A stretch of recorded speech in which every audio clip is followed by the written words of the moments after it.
A message to European leaders. Iran is not coming to be Islamic Republic. It's you, the Iran's anti-human regime. Members of the press, ladies and gentlemen, good morning. Today I am here before you to speak of the war that has gone unnoticed by too many. A war against the Iranian people by an occupying regime. It is a war that has been going on for 47 years. A war in which the regime just slaughtered 40,000 civilians. And a war in which there is no ceasefire. After years of repression, in January, millions of Iranians rose up. Tens of thousands died. But they did not die for a nuclear deal. They did not die for reform and more of the same. They died for freedom and to reclaim their country. The international media speak of the latest twists and turns of so-called diplomacy, ceasefires, negotiations, deals, but ignores the facts on the ground. A generational revolt, the most profound uprising in Iran since 1979, uniting all Iranians across each of our 31 provinces, and in more than 450 cities, and yes, even elements within the state apparatus itself. When legitimacy dies, power begins to crumble.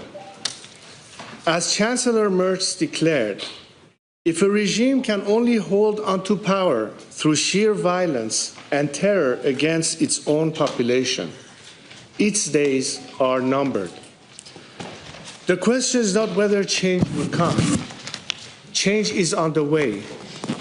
The real question is how many Iranians will lose their lives while the community of Western democracies continue to merely watch. As we speak, atrocities are still unfolding that the world cannot see because the regime has blocked internet access while silencing the witnesses. Its operatives hunted wounded protesters in hospitals and executed them in cold blood. Bodies were collected by dump trucks. Families searched through rows of unmarked body bags. 40,000. The number is too large to comprehend, too abstract. So let me tell you just one of their stories. Saleheh Akbari was a 38-year-old nurse during the January uprising. She and her husband, Ahmad Khodai, opened their home to wounded protesters, people too terrified to go to the hospitals because the regime was hunting them down. They treated the injured, they hid them, they saved lives. A few days later, regime agents stormed in. Saleheh threw herself between them and her husband. They shot her point blank in the heart, in front of him and their young child. She died in his arms. But then came the unspeakable. Agents who had recuperated her body raped her corpse, photographed the desecration, and sent the images to Ahmad as psychological torture. Broken by grief, he posted a final goodbye on Instagram and attempted to take his own life. Arya Ali Dost, 23 years old, wanted to pursue a career in real estate until the regime killed him in the January protests. His mother is here with us today.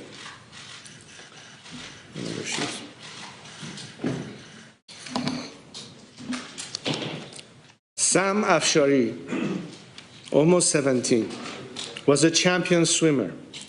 The regime also murdered him in the January protests. His father is here with us today.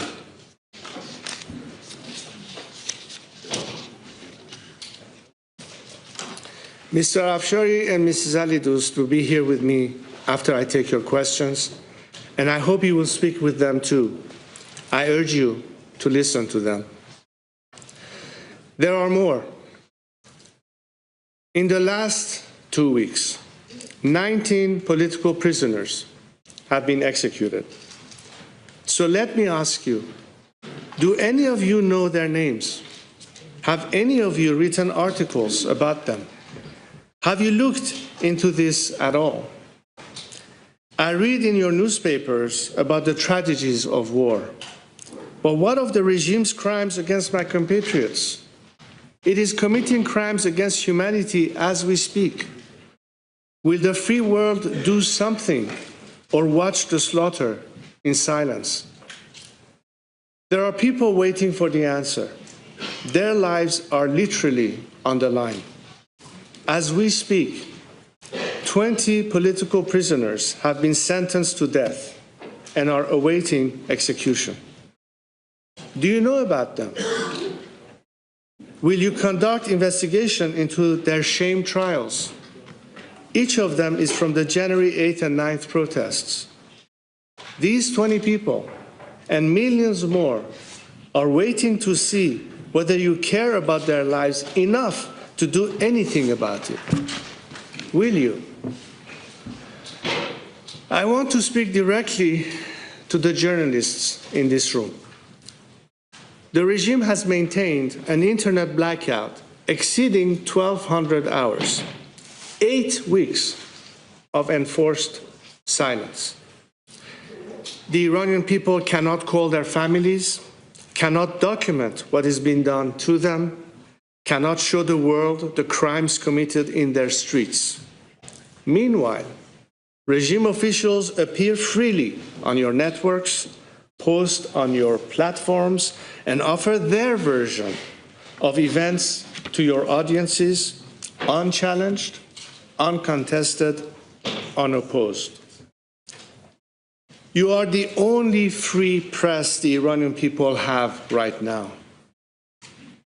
What you choose to cover and how you choose to cover it will determine whether the world sees this revolution clearly or through the fog the regime is deliberately generating.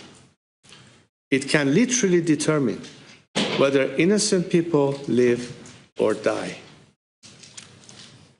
I am asking you, as journalists, as professionals who understand what a free press is for, to tell their stories.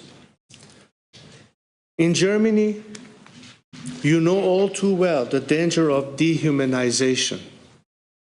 Do not allow Iranians to be dehumanized. They are people. They are brave people. They deserve for their story to be told. President Zelensky told me recently, the world did not help the Iranian people enough.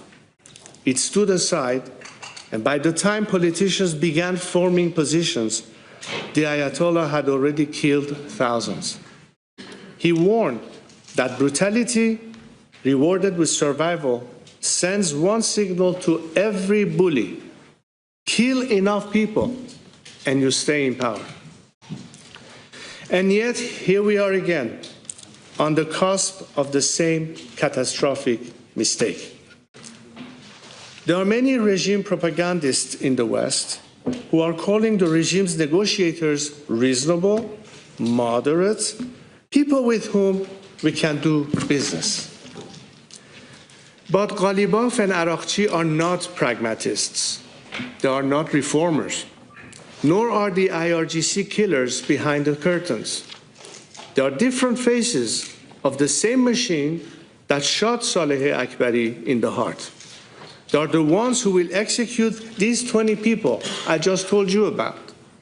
Yet you call them pragmatists. Let me tell you, the execution of my people is not pragmatic, nor is the blackmail the regime is threatening you and the world with. If you think you can make peace with this regime, you are sorely mistaken. If you allow it to survive, further conflict is unavoidable. There will never be stability if even a watered-down version of this system survives. The Iranian people want a clean break. They have paid for it in blood. They will not exchange their freedom for a convenient fantasy that the monsters with blood on their hands have somehow become the diplomats who will deliver peace.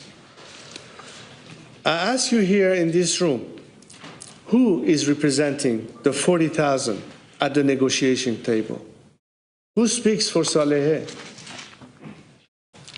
Ladies and gentlemen of the press, that is not a rhetorical question. It is your professional responsibility, your moral obligation, and I hope your personal assignment.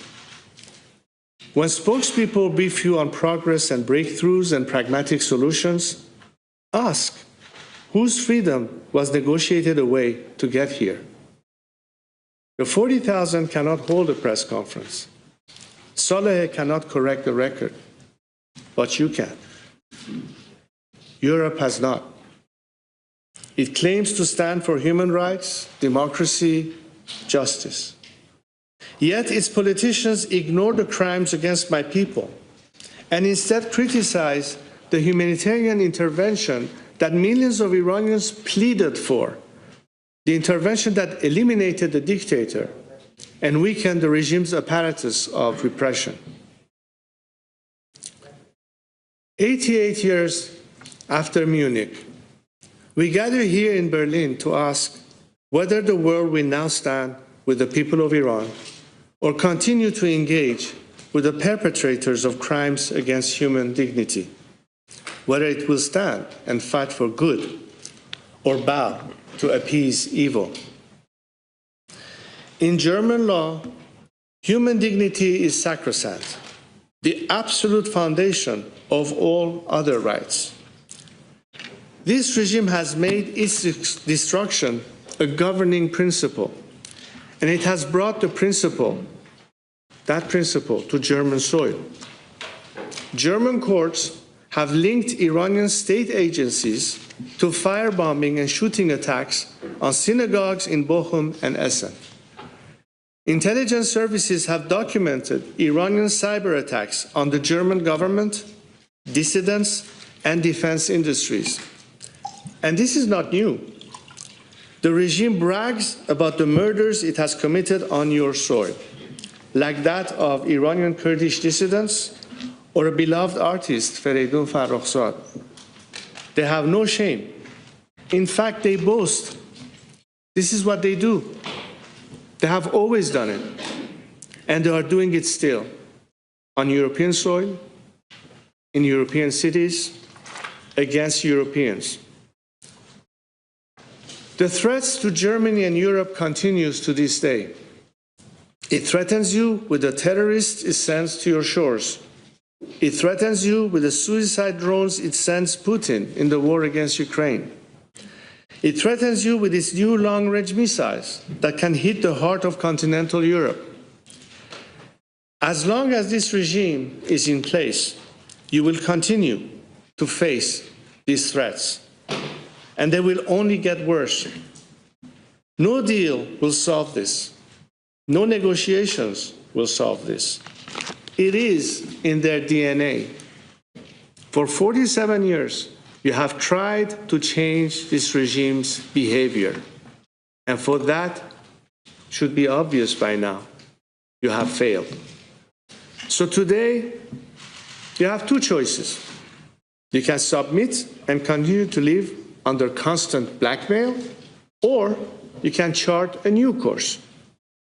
It is time for you to act and solve this problem for good, for your own sake. The Iranian diaspora has delivered its verdict. On February 14th, more than 250,000 Iranians gathered in Munich. They were not alone. They were joined by Germans who value freedom and dignity. Across Hamburg, Stuttgart, and Berlin, they marched under one flag with one demand: a free, secular, democratic Iran. Europe should listen to them and not negotiate with the terrorists who drove them into exile. The choice before Europe is not between war and peace.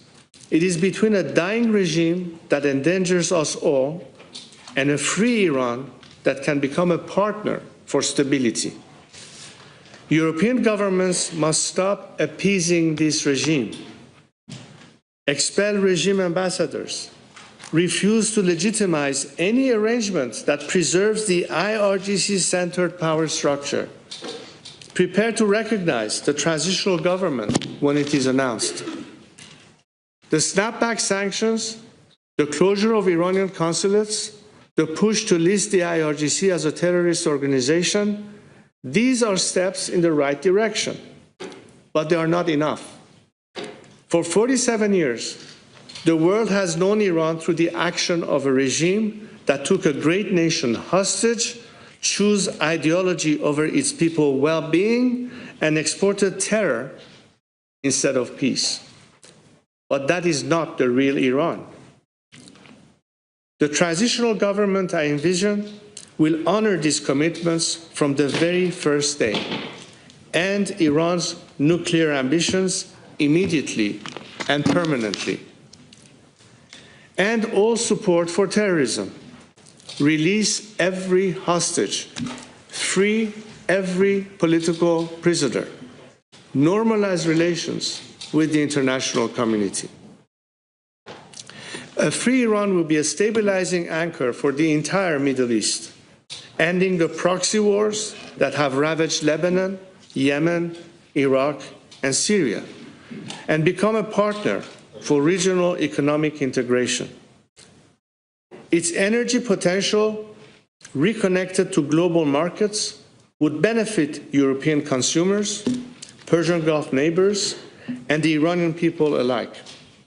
This is the single greatest untapped opportunity for regional peace in a generation, and more than $1 trillion in economic opportunity in a decade ahead. That is only possible when this regime is gone, when the Iranian people's revolution succeeds. The Iranian people are not asking you to fight their revolution. They are already doing that, and with a courage that should humble all of us. They are asking something far more modest. Do not legitimize those who oppress them. Do not strengthen those who terrorize them. Prepare for the day when Iran stands free. There are moments in history when neutrality is not a position, it is a decision. When caution is not prudence, it is complicity. You in Germany know this all too well. You know the cost of appeasement. I am asking you, on behalf of a nation, to stand on the right side of history, to stand for justice. The Iranian people have already done the hardest thing. They stood in the street. They faced the gun. They said the name of freedom out loud in a country where that word could get you killed. They did not wait for the world's permission. But they are still waiting for one thing, for the world to catch up with their courage. The choice is yours. With or without the world, with or without Europe, with or without Germany, our fight goes on. We will not rest until our nation is free, until our people have their dignity restored, until justice is served. But if you stand with us, if you act in honor of those 40,000 innocent protesters, you will save lives. You will stop the flow of blood. On the day of our victory, I hope to be able to tell the people of Iran that Germany stood with them. Thank you. Wir danken Ihnen. A pleasure to meet you. The pleasure is mine. I hope for positive discussions. Indeed. You, sir, are a liar!